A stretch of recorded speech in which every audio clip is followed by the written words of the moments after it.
There are moments in a person's life that arrive without announcement. No warning, no preparation, no time to decide in advance what kind of person you're going to be when they come. Most people go their entire lives without encountering one. Tom Bradley encountered us on a Tuesday morning in October on a forest path in Washington state.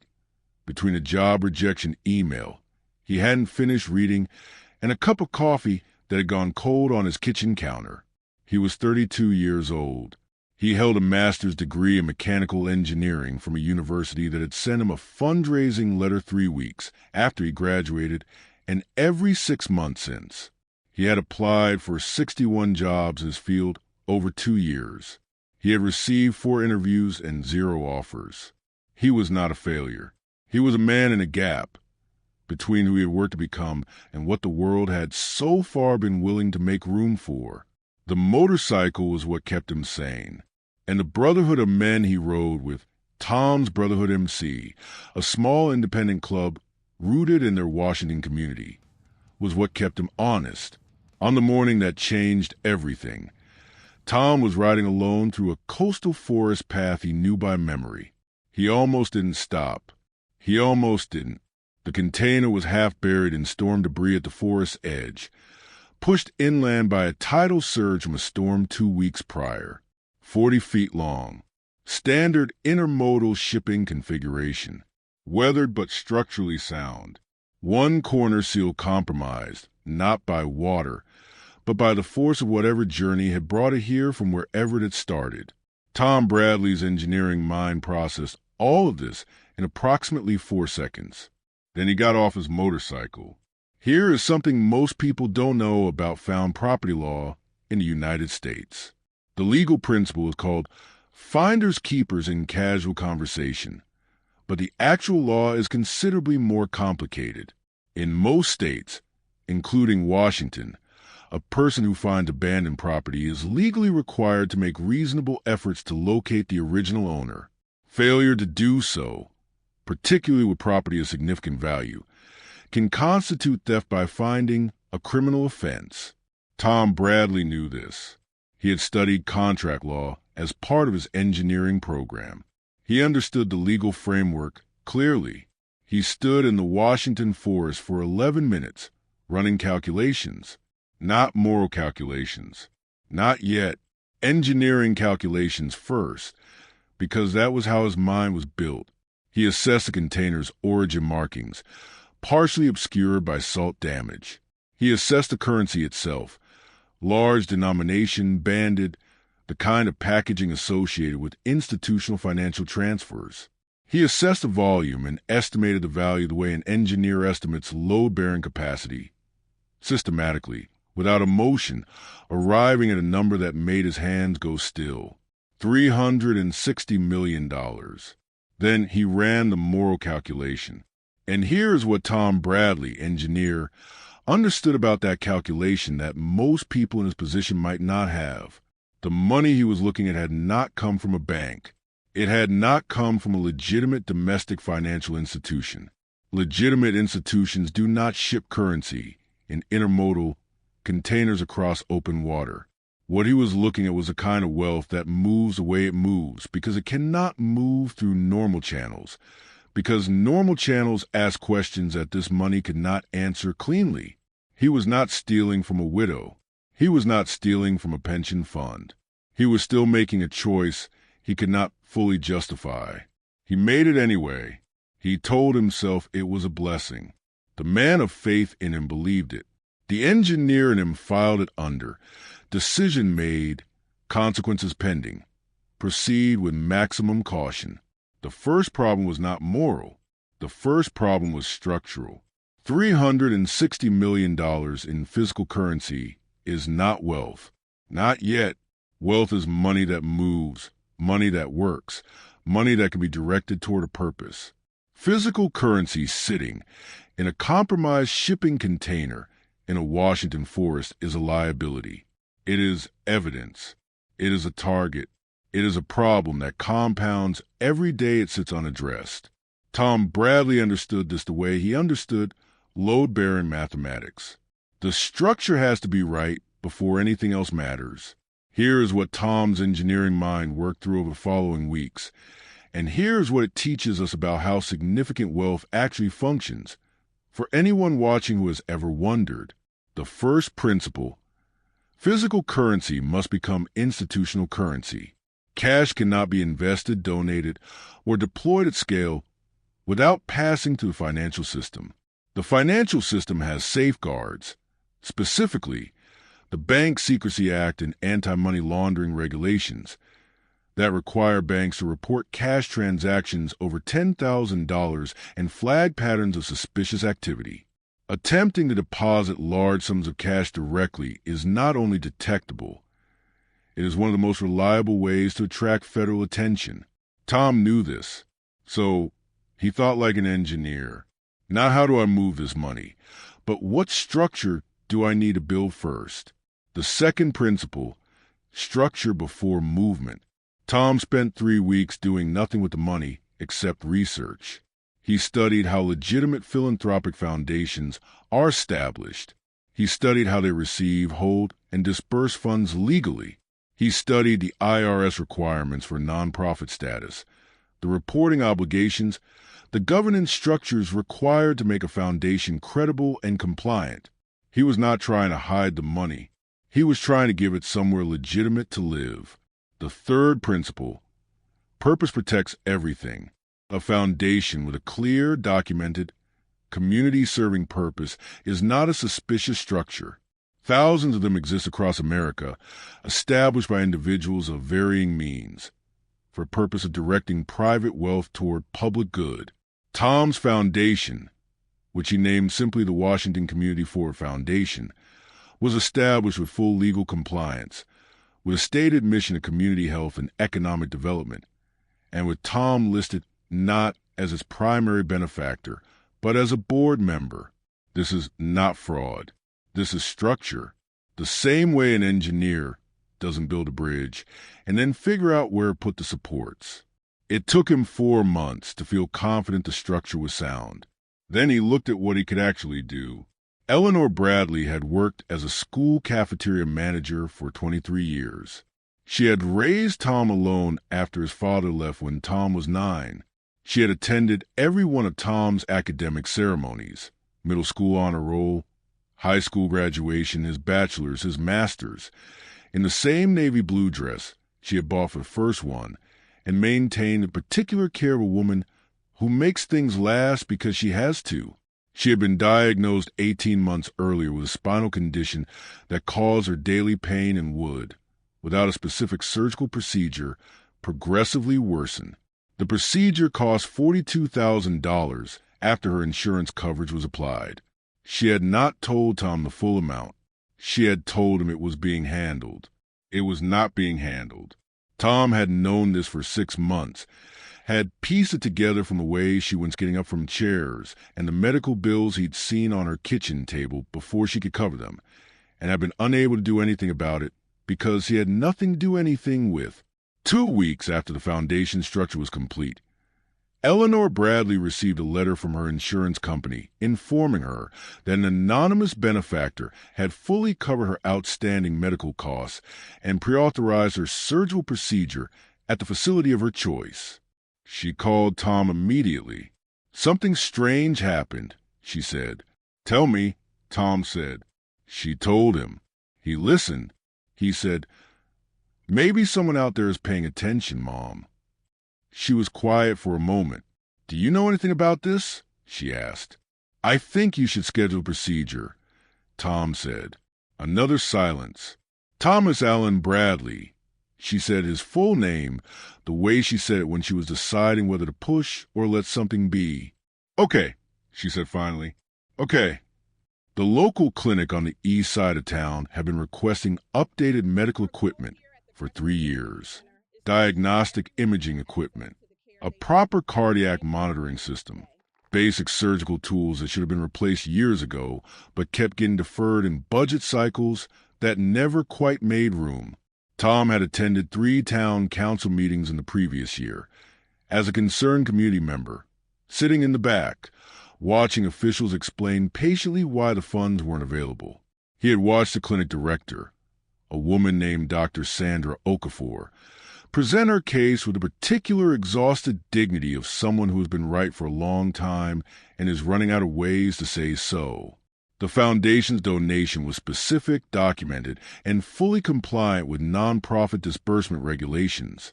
It did not come with Tom's name attached. It came with a clear purpose, a detailed equipment list that Tom had compiled with engineering precision, and a timeline for delivery. The equipment arrived in 6 weeks. Dr. Okafor held a public opening ceremony. Tom told himself he wouldn't go. There is something worth understanding about anonymous philanthropy and why Tom Bradley chose to give the way he gave. In America, charitable giving is one of the most legally protected and socially encouraged uses of private wealth. The tax code incentivizes it. The legal system protects the anonymity of donors who choose it. Foundations like the one Tom established are specifically designed to allow individuals to direct significant resources toward community good while maintaining appropriate governance and compliance. What Tom understood, and what many people who suddenly encounter significant wealth do not, is that how you give matters as much as how much you give. A large, public, named donation draws attention to the donor. Attention asks questions. Questions require answers Tom was not prepared to give. Anonymous giving through a properly structured foundation is not hiding. It is a responsible deployment of resources by someone who understands that the gift should outlast the scrutiny. Tom Bradley gave the way an engineer builds, for function, for longevity, and with every load-bearing element correctly placed. Oscar Martinez had not planned to be a journalist. He had planned to be a teacher. He had student taught for 1 semester, discovered that his particular gift was not for explaining things people already wanted to know, but for finding things people didn't know they needed to, and had redirected accordingly. He had been right about that assessment. 19 years of right. He had also, 14 months earlier, received a diagnosis that required treatment he could not have afforded on a community journalist's salary. The treatment had been covered, fully, quietly, without explanation, by an anonymous foundation he had spent 4 months trying to trace and never found. He had filed in the part of his mind where he kept things he was grateful for and could not explain. He was at the clinic ceremony doing his job, covering a feel-good community story for the Wednesday edition, when something small caught his attention. The donation amount was significant, more significant than a new foundation with no public history would typically be expected to produce. The foundation's registration was clean, compliant, unremarkable in every technical sense, but it was newer than the equipment it had purchased, and its stated purpose was broad in the way that purposes are broad when someone wants flexibility rather than specificity. These were not suspicious things individually. Oscar had spent 19 years putting unremarkable details next to each other. He looked around the crowd. In the back, hands in jacket pockets, standing slightly apart, watching proceedings with an expression Oscar could only describe as quietly satisfied, was a man who was not seeking anyone's attention at an event he had clearly caused to happen. Oscar wrote nothing in his notepad. He closed it. He went home and started making phone calls. Oscar Martinez did not investigate dramatically. He investigated the way water finds its way through stone, not by force, but by patience and persistence and the willingness to keep returning to the same surface until something gives. He started with the foundation's public filings. Clean, compliant, a board of 3, Tom listed as a member but not the primary officer. The foundation's address, a registered agent service used by thousands of legitimate organizations. He moved to the donation patterns, the clinic equipment, but also, and this took him 2 weeks to find, a medical insurance payment routed to the foundation's disbursement records to a private individual. The payment was legally protected. Donor and recipient privacy were both maintained in the public record.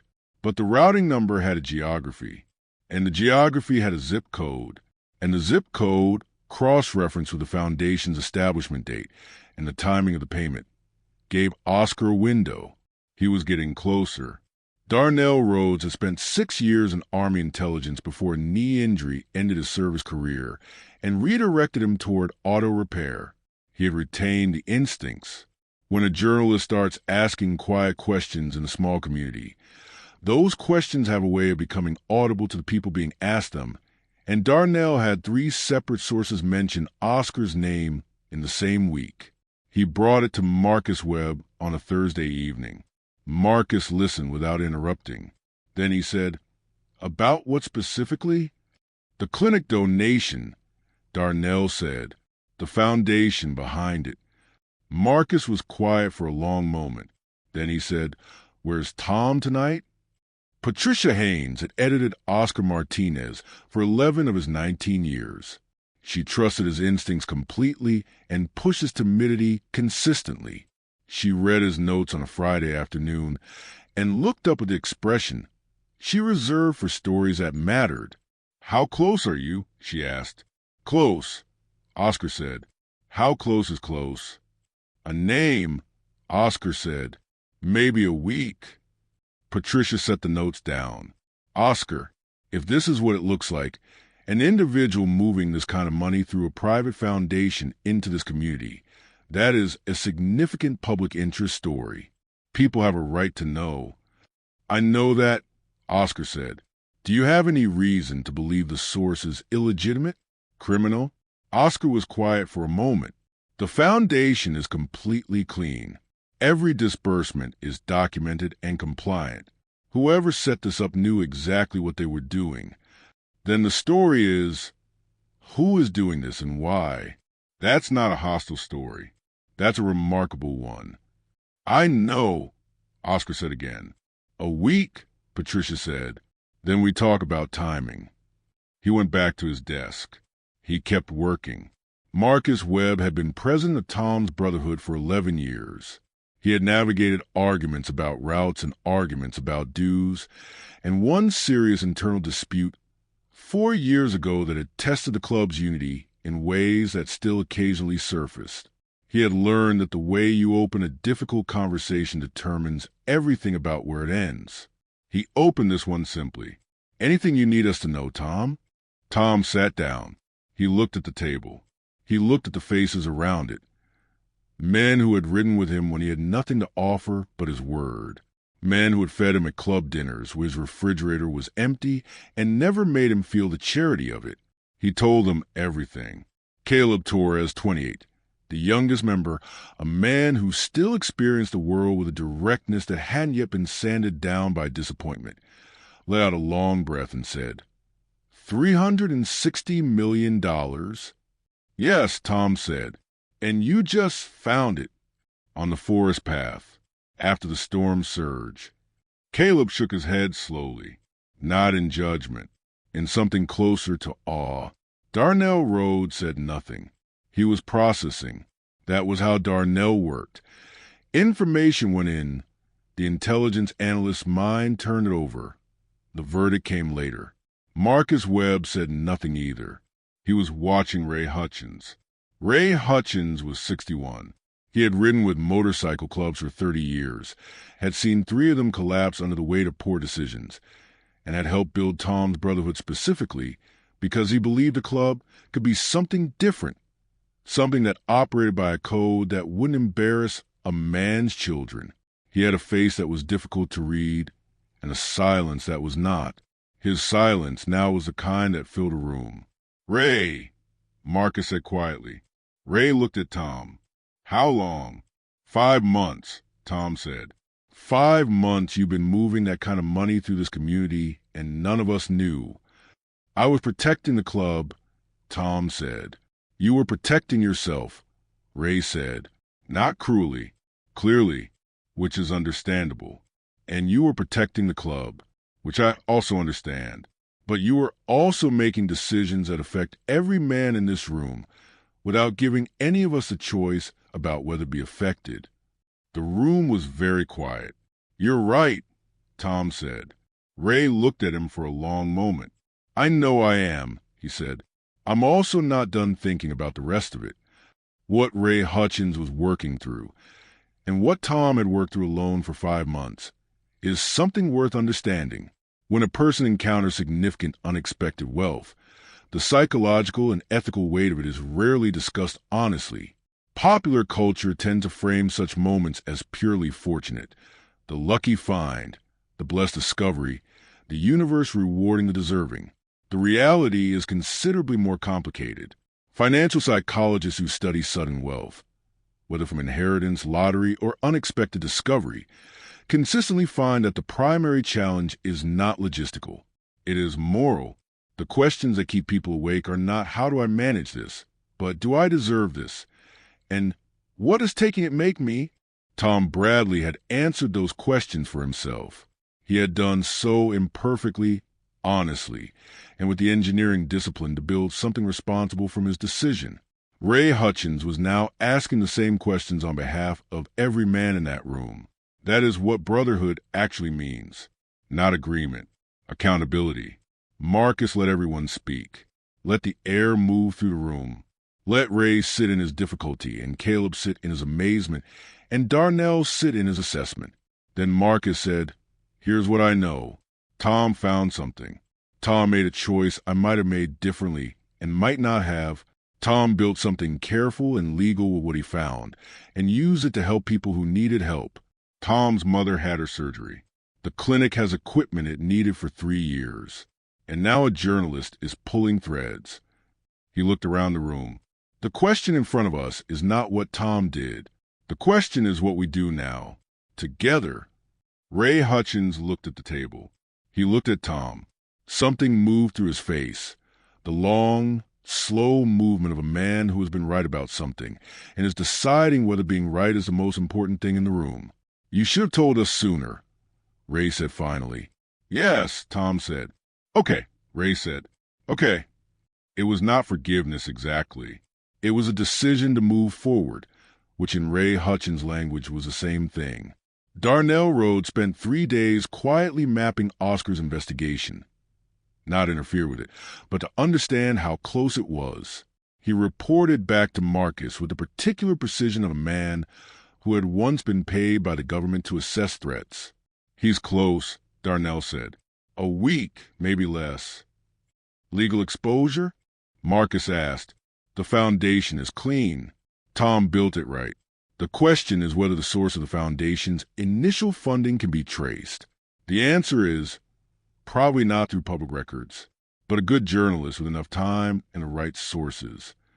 "Oscar Martinez is a good journalist," Marcus said. "Yes," Darnell said. "He is." Ray Hutchins, who had spent 3 days in his own kind of thinking, came to Marcus on a Thursday morning. "The money Tom's mother needed," Ray said. "The clinic equipment. The other things the foundation has done. I looked them up, all of them." He was quiet for a moment. He didn't spend $1 on himself. "No," Marcus said. "Not $1, Ray said. "In 5 months with $360 million, that man did not buy himself a new jacket." Marcus said nothing. "I was right that he should have told us," Ray said. "I'm also right about this." "What are you right about?" Ray looked out the window at the parking lot, where their bikes sat in a row. That man found a blessing and spent 5 months figuring out how to give it away responsibly. And now a journalist is going to take it apart. He turned back to Marcus. "That's not a story that should end with Tom Bradley in a courtroom." "No," Marcus said. "It's not." It came through a detail Tom had not anticipated. A single-use address in the Foundation's earliest filing, used before Tom had established a registered agent service, before he had fully tightened the structure. A small error from the early days when he was still learning. Oscar cross-referenced it, traced it through 3 layers of public records. Arrived at a name. Tom Bradley. Oscar sat very still. He pulled up everything he had on Tom Bradley. 32 years old. Engineering degree. No current employment record. Member of a local motorcycle club. He sat with the name for a long time. Then he did something he had not done in 19 years of journalism. He opened a file he kept private on his personal laptop, not the work system, where he tracked the things he'd been unable to explain. The anonymous foundation that had covered his medical treatment 14 months ago. He pulled the routing records he had saved, cross-referenced the foundation's disbursement geography. The same foundation. The man who had paid for Oscar Martinez's medical treatment. The anonymous benefactor he had spent 4 months trying to find and never had was Tom Bradley. Oscar sat in the dark of his office for a long time. There is a concept in journalism called the public interest test. It asks a simple question. Does the public's right to know this information outweigh the private individual's right to keep it private? For most stories Oscar Martinez had told in 19 years, the answer was straightforward. Corruption, mismanagement, abuse of public trust. These things belong to the public record because the public has been harmed by them and deserves to know. Tom Bradley had harmed no one. The foundation he had built was legal, compliant, and had directed significant resources toward people who needed them. The medical equipment at the clinic was saving lives. Oscar's own life had been materially changed by this man's anonymous generosity. The public interest test, in this case, was not straightforward. Oscar understood something else, too. Something he had learned not in journalism school, but in 19 years of watching how stories land in communities like this one. A story about Tom Bradley would not simply inform the public. It would invite scrutiny of the foundation's funding source. It would raise questions that Tom had no clean answers to.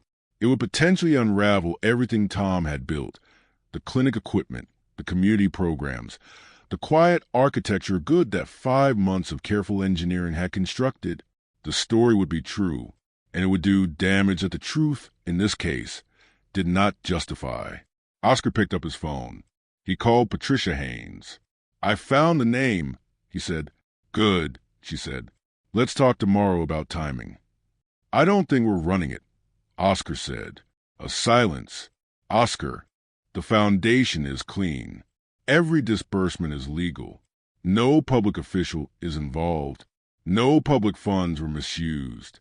No one has been harmed." He paused. "The public interest test doesn't clear." Another silence. Longer. "That is your professional judgment?" Patricia said carefully. "Yes," Oscar said. Patricia Haynes had edited Oscar Martinez for 11 years. She had pushed his timidity. She had also, in those 11 years, learned to trust his judgment on the things that mattered most. "All right," she said finally. "We move on." Oscar thanked her. He ended the call. He sat in his office for a long time after. Then he opened his desk drawer and took out his notepad, the one he had closed at the clinic ceremony on the afternoon when something small had caught his attention. He looked at the pages of careful notes he had accumulated over 3 weeks of patient investigation. He tore them out one by one. He did this slowly, deliberately, the way a man does something he has fully decided and doesn't intend to revisit. He put the pieces in the waste bin under his desk. Then he went home. He was helping Dr. Sandra Okafor work through a facilities management problem, HVAC assessment, load-bearing analysis for a planned expansion, engineering. Finally, properly, usefully deployed. He was leaving when he nearly walked into Oscar in the doorway. Oscar held the door. Tom nodded his thanks. They stood for a moment in the doorway of the building that Tom's foundation had equipped and that Oscar had chosen to leave unexamined. And the look that passed between them carried everything that neither of them was ever going to say out loud. The journalist who had killed the story of his career. The engineer who had found a blessing he couldn't hide and had spent 5 months figuring out how to give it away responsibly. Oscar gave a small nod. Tom gave a small nod back. And that was all. Tom pulled up alongside him. Ray looked at the clinic building, then at Tom. "Good work in there?" Ray asked. "Good work," Tom said. Ray nodded, started his engine. They rode out of the parking lot together. 2 men on motorcycles in Washington State. Nothing dramatic, nothing announced, and joined the rest of Tom's Brotherhood waiting at the corner. Across America, Independent motorcycle clubs have quietly served their communities for generations, not through official channels, but through loyalty, brotherhood, and a code that puts people before everything else. This is one of those stories. Tom Bradley never did find a job in his field. He made one. The Washington Community Forward Foundation continued its work, carefully, legally, with the full compliance of structure built by an engineer who understood that the best things are built to last. The clinic expanded. The Skills Volunteer Program placed 43 professionals in community organizations in its first year. Eleanor Bradley recovered fully from her procedure and sent the foundation an anonymous donation of $200 because she told Tom that was how you said thank you to something you couldn't fully explain. Oscar Martinez won a regional journalism award that year for a different story, a good one. He accepted it at a small ceremony and said that the stories he was most proud of were not always the ones that ran. Nobody in the room knew what he meant. He didn't explain. Marcus Webb, at the club meeting after Tom had told him everything, had said one thing that Tom returned to on every ride after. A man who finds a blessing, Marcus had said, and builds something careful with it and gives it away to people who need it, that man didn't steal anything. He just figured out what the blessing was actually for. Tom had never found a way to argue with that. He still hadn't.